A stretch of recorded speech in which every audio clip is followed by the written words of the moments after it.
You know, I think we could all agree that home heating costs are going in just one direction, and that's straight up. Now, my feeling is I want to do everything I can to keep that expensive warm air inside my house. Now, my home has a couple of fireplaces, and when they're not in use, I want to make sure that that expensive air is not going up the chimney. You'd think that just a damper in there being closed would be enough to keep that from happening, but not necessarily so. Take a look.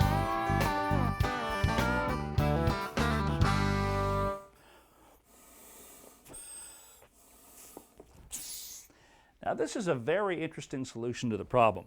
It's called the fireplace plug. You can kind of think of it as a plastic inflatable pillow for your chimney. Now, to install it, all you do is partially inflate it with that breathing tube and then slip it up in the top of the firebox.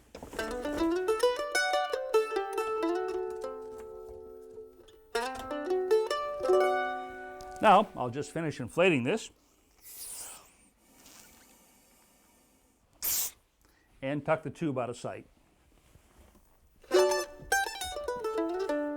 Some heating experts claim that an unlit fireplace with a damper open can increase heating costs by as much as 30%. Now that could add up to $500 over the course of a season. Well, here's a solution that's relatively inexpensive, easy to install, and pretty much invisible.